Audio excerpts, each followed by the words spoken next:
Well, the Broncos took on Kansas City right here in the Mile High City and shut them out, winning 38-0. Good morning, I'm Corey Rose. And I'm Jordan Chavez. Good morning, everybody. Happy Victory Monday. The Broncos have not made it into the playoffs since the 2015 season. 9 News reporter Lawrence Caviti is live at Empower Field this morning. Lauren, to say this is exciting for Broncos country, well, even that feels like an understatement.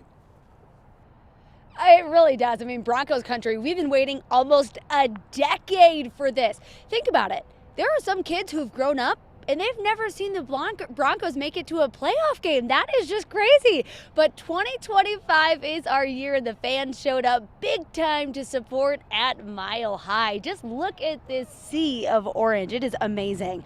We talked to some excited fans, and there was a lot of praise for Bo Nix. Some fans said he was the fix. Others said that they were just so stressed the last few games as the Broncos blew some other opportunities to make it to the playoffs this season. But they all had the same reaction when the Broncos pulled off that W against the Chiefs, 38-0. A lot of screaming, a lot of cheering, and a lot of big smiles. Now we look ahead, right? So the Broncos play the number 2 seed Buffalo Bills at 11 o'clock on Sunday.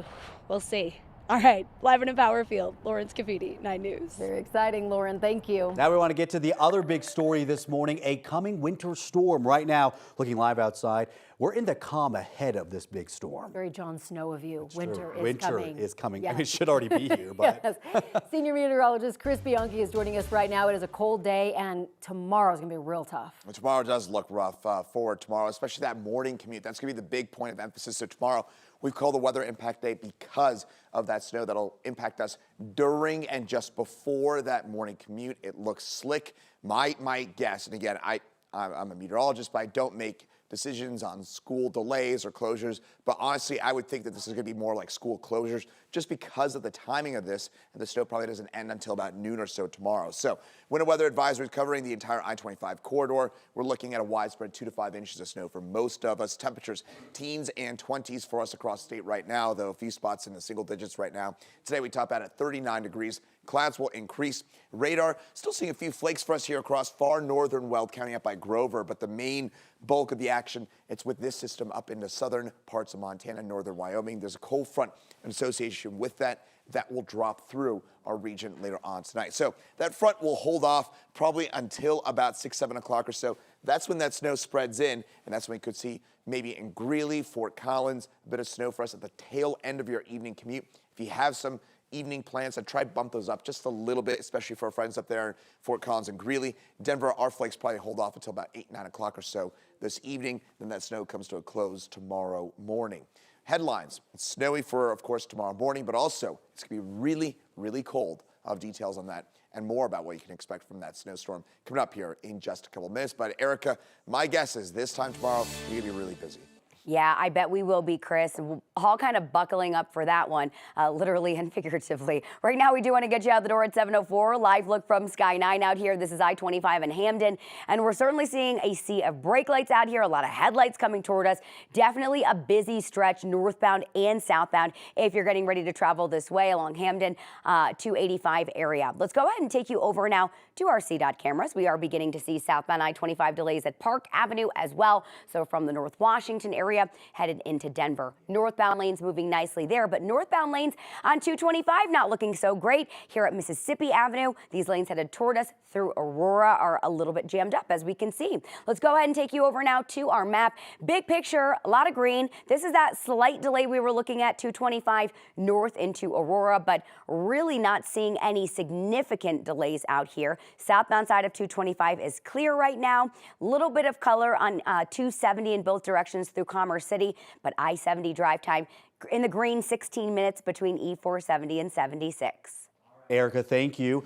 7:05 now. We have some new information concerning a crash in Eagle County involving a tow truck and CSP patrol car. This happened late last night along I-70 between Walcott and Edwards, and an area that saw multiple crashes because of icy roads. The tow truck, was helping another driver when it was hit by a pickup truck.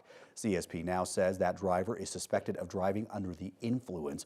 While the trooper was on scene, a Jeep hit their patrol car, pinning the tow truck driver between his truck and the patrol car. They were rushed to the hospital with non-life-threatening injuries. The trooper is okay, and the investigation is ongoing. New this morning, the city of Boulder is asking for input from the public for improvements along a busy stretch of road near CU Boulder. 9 News reporter Brianna Fernandez joins us live along Fome Street this morning. Brianna, that's an area that has seen a lot of crashes in the past. Yeah, exactly. So the city of Boulder tells me that they want to improve Fome Street. So this is between Pine Street and Colorado Avenue. And you guys, it's not only folks who live in this area and have to work here, but also people who have to come to CU Boulder. You can see the campus is right over my shoulder right here at the corner of Folsom and Colorado Avenue. So I want you guys to take a look at your screen. According to city officials, right along this intersection, there's been 566 crashes that have been reported along this corridor from January of 2015 to July of 2024. 20 of those crashes were serious or fatal, and a number of them involved pedestrians and cyclists. So currently here, there's more than 27,000 people who work along or within half a mile of Fome Street. By 2050, the city expects that number to be around 34,000 people. So city officials say the goal is to focus on safety and connect people where they need to go, no matter the form of transportation. For example, improvements will help safely connect people to Pine, Spruce, and Walnut Streets, which all connect directly to downtown. Right now, the city is working on a conceptual design and feedback from the community before officially starting the construction. This first one, we're really looking to see how people are experiencing the corridor, right? What are they seeing? What are they feeling? What does it feel like to travel? And then on what modes are people traveling and what do they want to see in the future for this corridor? It's really going to help us understand the issues, the opportunities that people see, and really help us hone those priorities as we move forward with conceptual design.